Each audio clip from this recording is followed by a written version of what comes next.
नमस्कार। आज हम बात करने वाले हैं एक ऐसे प्रोग्राम के बारे में जो सिर्फ एक नौकरी नहीं है बल्कि एक मिशन है। ये उन युवा ग्रेजुएट्स के लिए एक जबरदस्त मौका है जो कॉर्पोरेट दुनिया से थोड़ा हटकर भारत के गांव में असल में कोई बदलाव लाना चाहते हैं। चलिए, ये सब शुरू होता है एक बहुत ही अहम सवाल से। क्या किसी के मन में सिर्फ एक करियर बनाने से आगे बढ़कर जमीनी स्तर पर, खासतौर पर ग्रामीण भारत में, कोई बदलाव लाने की इच्छा है? अगर इसका जवाब हाँ है, तो समझ लीजिए कि ये कार्यक्रम उन्हीं के लिए बना है। तो चलिए सीधे मुद्दे पर आते हैं। ये SBI youth for India program आखिर है क्या? इसे सिर्फ एक जॉब समझने की गलती मत कीजिएगा, ये उससे कहीं ज्यादा है। तो देखिए, ये स्टेट बैंक ऑफ इंडिया की तरफ से एक 13 महीने की फेलोशिप है। इसका मकसद शहरी युवाओं को ग्रामीण भारत की असलियत से जोड़ना है ताकि वो सोशल सेक्टर में काम करने का प्रैक्टिकल एक्सपीरियंस ले सकें। ये एक तरह का पुल है जो दो अलग अलग दुनियाओं को आपस में जोड़ता है। इस प्रोग्राम के ना 4 बहुत ही जरूरी मकसद हैं। पहला, युवाओं को एक मीनिंगफुल काम से जोड़ना। दूसरा, ग्रामीण समुदायों में डेवलपमेंट को रफ्तार देना। तीसरा, सामाजिक काम के लिए लोगों को तैयार करना। और चौथा, एक ऐसा करियर एक्सपीरियंस देना जो किसी भी कॉर्पोरेट नौकरी से बिल्कुल अलग हो। ये सब मिलकर एक बहुत बड़ा असर डालते हैं। ठीक है, ये सब तो बढ़िया है, लेकिन सवाल ये उठता है कि एक फेलो असल में करता क्या है वहां जाके? उसकी दिन प्रतिदिन की जिम्मेदारियां क्या होती हैं? चलिए इसे समझते हैं। देखिए, एक फेलो का रोल बड़ा ही डायनामिक होता है। वो सीधे कम्युनिटी के साथ काम करते हैं। सोच कर देखिए, एक दिन वो हेल्थ अवेयरनेस कैंप लगा रहे हैं, तो दूसरे दिन महिलाओं को अपना सामान ऑनलाइन बेचने में मदद कर रहे हैं, और तीसरे दिन किसानों को ड्रिप इरिगेशन के फायदे समझा रहे हैं। ये पूरी तरह से प्रैक्टिकल और जमीन से जुड़ा हुआ काम है।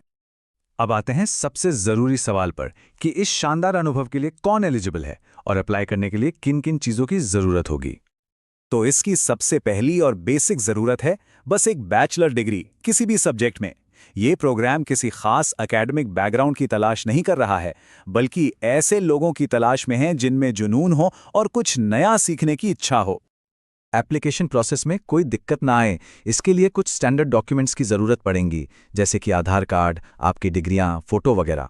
तो अच्छा यही है कि इन सबको पहले से ही तैयार रखा जाए। अच्छा, अब बात करते हैं पैसों की। मतलब फेलोशिप के दौरान फाइनेंशियल सपोर्ट कैसे मिलता है ताकि बिना किसी चिंता के ग्रामीण इलाकों में काम किया जा सके। तो हर महीने फेलो को मिलता है 19,000 रुपए का स्टाइपेंड। अब ये अमाउंट इसलिए रखा गया है ताकि ग्रामीण क्षेत्रों में रहने सहने का खर्च आराम से निकल जाए और पूरा ध्यान काम पर लगा रहे। और ये जो 19,000 रुपए है ना, इसका ब्रेकडाउन भी बड़ा सोच समझकर किया गया है।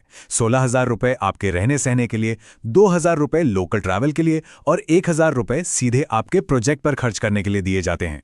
मतलब हर जरूरत का ध्यान रखा गया है। ठीक है, तो अब अप्लाई कैसे करना है? प्रोसेस बहुत सीधा और सिंपल रखा गया है। चलिए एक एक करके इसे देखते हैं। पूरा प्रोसेस ऑनलाइन है। सबसे पहले एसबीआई यूथ फॉर इंडिया की ऑफिशियल वेबसाइट पर जाना है। वहां अप्लाई नाउ पर क्लिक करके फॉर्म भरना है। इसके बाद ईमेल पर एक लिंक आएगा जिसमें कुछ और सवालों के जवाब देने होंगे। अगर आप शॉर्टलिस्ट होते हैं तो इंटरव्यू होगा और फिर मिलेगी ट्रेनिंग और पोस्टिंग। तो आखिर में टेक अवे क्या है? ये प्रोग्राम इतना जरूरी क्यों है? ये सिर्फ किसी एक इंसान के करियर के बारे में नहीं है, इसका असर कहीं ज्यादा बड़ा है। ये एक लाइन ना इस पूरी फेलोशिप की आत्मा को पकड़ लेती है। ये प्रोग्राम रोजगार नहीं बल्कि ग्रामीण समाज में बदलाव लाने का एक मौका है। बात सोच बदलने की है, सिर्फ एक पद भरने की नहीं। और आखिर में बस एक ही सवाल बचता है। ये एक मौका है, एक जिम्मेदारी है और एक ऐसा अनुभव है जो किसी की भी सोच को हमेशा के लिए बदल सकता है। सवाल बस इतना है, क्या कोई इस बदलाव का हिस्सा बनने के लिए तैयार है?